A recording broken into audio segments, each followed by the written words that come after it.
모든 순서를 담당하실 주님의 종들을 주님의 장중에 붙잡아 주시옵소서. 그리고 우리가 드리는 모든 기도와 찬양과 감사들이 주께 연락될 수 있도록 주님이 인도하여 주시옵소서. 주께서 생명의 길을 내게 보이시리니 주의 앞에는 충만한 기쁨이 있고 주의 오른쪽에는 영원한 즐거움이 있나이다. 아멘. 신약의 말씀입니다. 믿음의 선한 싸움을 싸우라. 영생을 취하라. 이를 위하여 내가 부르심을 받았고 많은 증인 앞에서 선한 증언을 하였도다. 이 말씀을 통하여 하나님께서 은혜 베풀어 주시기 원합니다.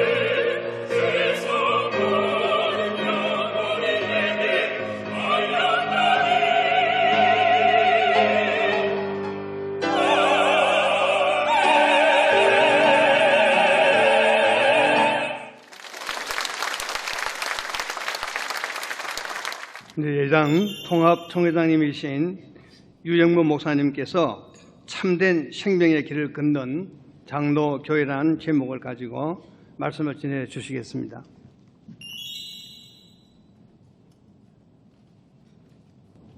한국교회 천만 성도 운운하던 때가 있었습니다. 그 당시 통계에 의하면 한국교회 천만 성도 가운데에 장로교인이 700만 명, 전 세계 1800만 장로교인 가운데 한국 장로교인이 700만 명이었습니다. 한국교회에서는 대의 정치를 따르는 장로교회에서뿐만 아니라 감리교회, 회중교회에도 장로님들이 계십니다. 우리 오늘 이철 감독회장님, 이영훈 총회장님, 장로 로얄티를 좀 풍성히 내고 가시길 바랍니다. 장로교는 분명한 원칙이 있습니다. 바로 칼빈의 5대 강령과 12신조로 알려진 교리신조입니다. 그것이 하나의 기둥입니다. 그리고 대의정치가 또 하나의 기둥이요 정체성입니다. 하나님께서는 이러한 정체성을 하나님께서 존중하셔서 이 땅에서 장로교회를 부흥케 하셨습니다. 그러기에 우리 장로교회가 바로 서면 한국교회가 바로 섭니다. 우리 장로교회가 하나 되면 우리 한국교회가 하나 됩니다. 저는 태어나면서 유난히 크게 목 놓아 울었습니다. 제가 태어나면서 보니까 예장과 기장이 갈라지고 있더라고요. 그래서 제가 실컷 울었습니다. 선교사님들이 본국에 돌아가서 한국교회가 어떻습니까? 그랬더니 한국교회 예수하고 그리스도하고 맨날 싸워요 그랬답니다. 싸웠다 그러면 예수교, 기독교로 갈라졌기 때문입니다. 19세기 말 우리 민족은 5,000년 역사 가운데 가장 암울했던 시간을 보내고 있었습니다. 강대국들이 이 나라를 버리고 떠나고 있었습니다. 일제강점으로 빨려 들어가고 있었습니다. 바로 이때 하나님께서 이 땅을 찾아오시는 조그만 발자국 소리가 들렸습니다. 1882년 5월 22일 한미 수호 통상조약입니다. 수호 통상조약이라는 이름 그대로 장사를 하고 자국의 정치적인 영향력을 키우겠다는 조약이었지요. 그러나 하나님은 국가 간의 이기심을 뚫고 신묘막측하신 복음의 역사를 시작하셨습니다. 먼저 의사와 교사들이 이 땅을 찾아와 병원을 세우고 학교를 세웠습니다. 우리는 석유 사회의 눈을 뜨기 시작했습니다. 복음의 마음의 문을 열기 시작했습니다. 그리고 1885년 장로교 선교사 언더우드가 이 땅에 선교사의 이름으로 그 첫 발을 내디디게 됩니다. 감리교에서는 젊은 아펜셀러가 한 배를 타고 와서 먼저 뛰어내렸다고 하는데 설마 동방 예의시국에 내리면서 그럴 리가 있겠습니까? 아마 틀림없이 형님인 언더우드가 먼저 내렸을 겁니다. 1905년 국가의 외교권을 박탈당한 을사능약 바로 2년 후 1907년 평양 대부흥운동과 함께 하나된 독립교회 동노회를 설립하게 됩니다. 1910년 일제강점 곧 2년 후 1912년 장로교 총회가 창립되어지고 금년 110주년을 맞이하게 됩니다. 국가가 위기 속에 무너져갈 때에 하나님께서는 이 땅의 장로교회로 하여금 전국적인 조직을 갖추게 하십니다. 그리고 시대에 빠진 민초들을 돌보게 하셨던 것입니다. 바로 이 동노회와 총회에서 한반도 역사상 최초로 민주적인 선거가 치루어지게 됩니다. 이 엄청난 한국 장로교의 쾌거를 기념하고 감사하기 위해 우리 한장총은 장깔뱅 선생 탄생 500주년이 되던 2009년 장로교회 날을 선포하고 깔뱅 선생 생일인 7월 10일을 전후하여 장로교회 날을 지키기 시작했습니다. 그리고 오늘 그 14번째 장로교회 날 참된 생명의 길을 걷는 장로교회라는 주제로 모이게 되었습니다. 한장총 산하 26개 교단 4만 4천 교회를 대표하는 사람들이 여기 모인 것입니다. 이번 대회 주제 성구로 선택된 시편 16편은 다윗이 절박한 위기 상황 속에서 절대절명의 위기 앞에서 받은 하나님의 말씀입니다. 시편에 담긴 7편의 메시아 예언시 가운데 한 편입니다. 다윗은 여호와를 항상 내 앞에 모시며 위기를 만났을 때에 절대절명의 위기 앞에 하나님의 임재 앞에 자기를 세웁니다. 우리 종교개혁자들의 고람되오 정신입니다. 바로 그때 하나님께서 살 길을 보여주십니다. 주께서 생명의 길을 내게 보이셨다고 고백하는 것입니다. 언제나 위기시대는 하나님께로 돌아가야 할 때입니다. 본질로 돌아가야 할 때입니다. Back to the Bible, 성경으로 돌아가야 할 때입니다. 성령님 살아계신 역사 앞으로 돌아가는 때입니다. 그것이 사는 길입니다. 오직 우리 주 예수 그리스도만이 생명이기 때문입니다. 예수 그리스도의 종말의 빛에서 오늘을 바라보면 그 어떤 위기 상황 속에도 우리는 희망을 발견할 수 있습니다. 생명의 길이 보이기 시작합니다. 그 누가 뭐라고 해도 예수는 세상의 희망입니다. 예수 안에 있는 교회는 구원의 희망입니다. 사도 바울은 제자 디모데를 너 하나님의 사람이라고 부릅니다. 그리고 어떤 도전과 위기 앞에서도 선한 싸움을 싸워 생명의 길을 찾으라고 말씀합니다. 오직 너 하나님의 사람아, 믿음의 선한 싸움을 싸우라. 영생을 취하라. 이를 위하여 네가 부르심을 받았고 많은 증인 앞에서 선한 증언을 하였도다라고 기록합니다. 오늘 장로교회가 패배의식과 위기감을 떨쳐버리고 함께 벌떡 일어나 생명의 길을 걸어갈 때에 한국교회가 다시 일어나게 될 것입니다. 세계교회가 다시 일어나게 될 것입니다. 절망에 빠진 이 역사가, 시대가, 우리 젊은이들이 다시 일어나게 될 것입니다. 교회들이 위축되기는커녕 진정한 부흥의 길, 참된 생명의 길을 걸어가게 될 것입니다. 사랑하는 여러분, 여러분은 오늘 우리 시대를 어떻게 보십니까? 위기로 보십니까? 아니면 기회로 보십니까? 절망으로 보십니까? 아니면 희망으로 보십니까? 저는 6.25 끝자락에 태어났습니다. 제가 태어나자 한 달이 채 안 되어 한국 전쟁이 끝이 나고 휴전협정이 되었습니다. 제가 태어나자마자 6.25가 끝나더라고요. 여러분, 제가 안 태어났으면 여러분 어쩔 뻔했어요. 거의 70년을 사는 동안에 위기 아닌 때가 없었지만은 지금처럼 커다란 위기를 느낀 적은 없습니다. 6.25 전쟁터에 아버지를 잃고 어린아이가 숨가쁘게 인생을 달려왔습니다.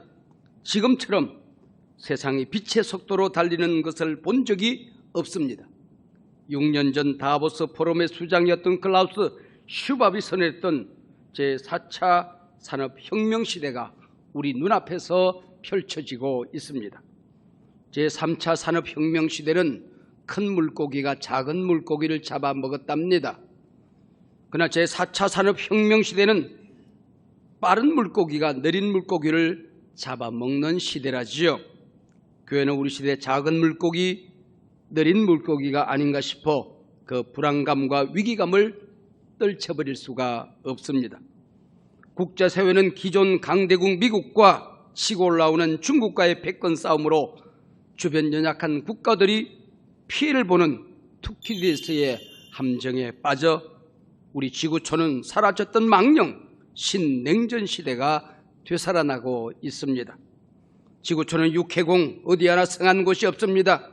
기후위기에 빠져서 하나님이 창조한 이 세계가 중병을 앓고 있습니다. 인간들이 무분별하게 자연을 공격하더니 이제는 상처 입은 그 자연이 인간을 공격하기 시작합니다. 산불, 바이러스, 온갖 질병으로 공격을 가해오고 있습니다. 남북관계는 전에 없는 적대관계, 무기경쟁, 공포의 균형으로 치닫고 있습니다. 국내 정치와 사회는 극단적인 진영 대결 외에는 남은 것이 없어 보입니다. 정치인에게서도 기업인에게서도 지금까지 이 나라를 지켜왔던 애국심이 보이지 않습니다. 이 사회 마지막 보루, 나라를 위한 자기 희생정신이 사라져가고 있습니다. 미래가 희망으로 보이질 않아서 다음 세대가 태어나지 않고 있습니다. 세계 출생률 꼴찌 국가가 되었습니다. 지구촌에서 제일 먼저 사라질 나라로 치닫고 있습니다.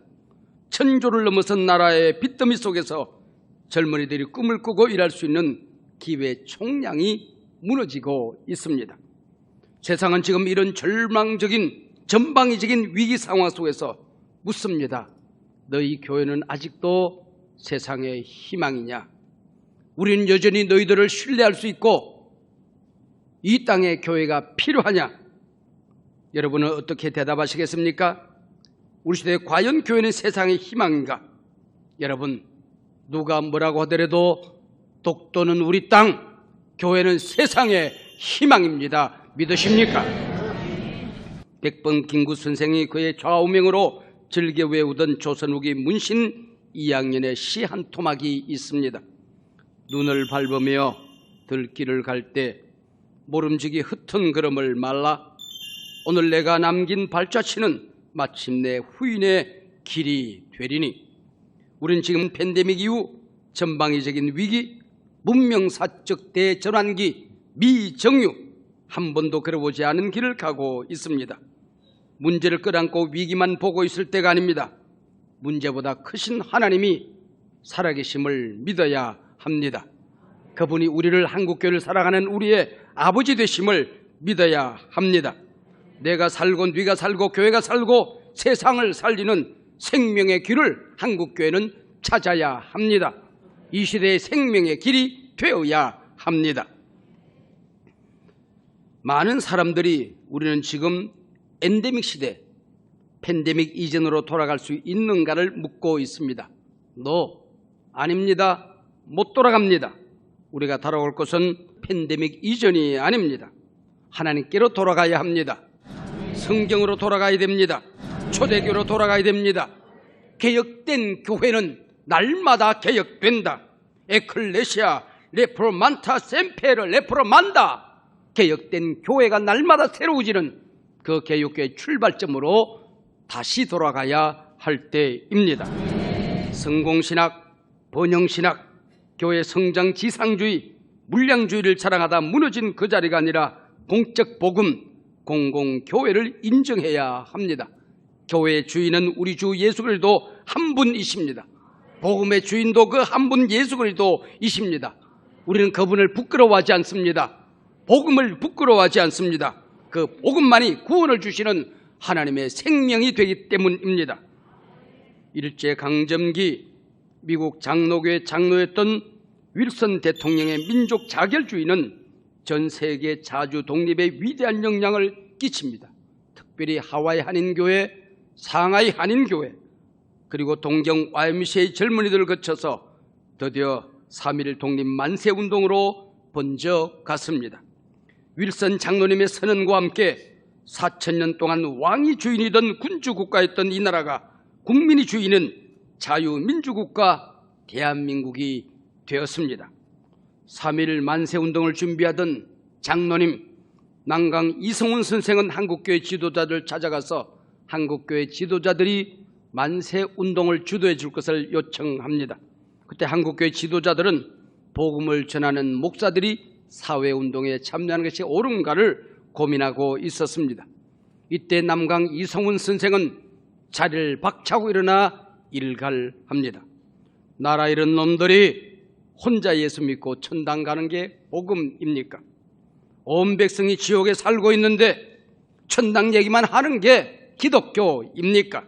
애국의 복음, 공적인 복음, 해방의 복음을 외칩니다. 드디어 33인 가운데 16명의 그리스도인들이 민족 대표로 참여하게 됩니다. 당시 그리스도인은 1.3%, 그 1.3% 안에서 50%의 민족 지도자들이 일어나게 되는 것입니다. 3.1 운동으로 가장 많이 투옥되었던 사람들이 장로 교인이었습니다. 이것이 기독교인입니다. 이게 한국 교회입니다. 이게 복음이었습니다. 교회 양극화, 무너지는 신뢰도, 무너지는 작은 교회들, 기후위기, 저출생, 반기독교적 악법, 포괄적 차별금지법과 사학법, 복음 통일 한국, 생명 존중 등등 수많은 이 시대의 과제를 가슴에 부둥켜 안고 우리 장로교회여, 우리 한국교회여, 장로교회 성도들이여, 우리 함께 이제 다시 일어나십시다. 그리고 참된 생명의 길을 뚜벅뚜벅 한 걸음씩 걸어가십시다.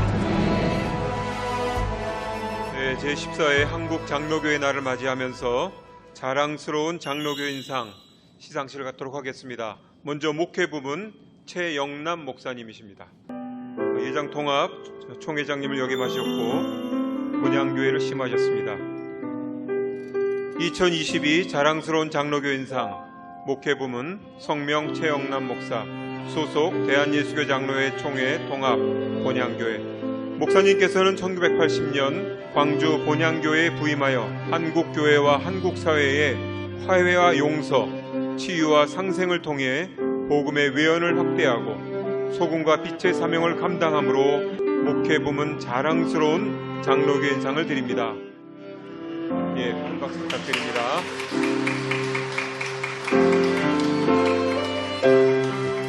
(2022) 자랑스러운 장로교인상 특별상 성명 고주선의 교수. 교수님께서는 장로회 신학대학교 기독교 교육학 교수와 탈북자 및 은퇴 여선교사 후원을 위해 사역하시며 98세를 일기로 별세하시기까지 신행일치의 삶의 모범을 보이셨기에 그 공로를 높이 기리고자 자랑스러운 장로교인상 특별상을 드립니다. 김순미 부총장님께서 대신 수상하십니다.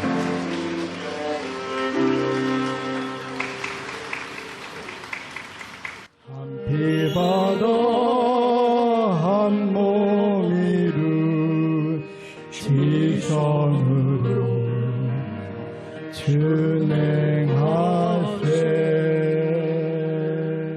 감사합니다. 하나님께 영광을 돌리고 오늘 참석해 주신 모든 분들께 진심으로 감사를 드립니다.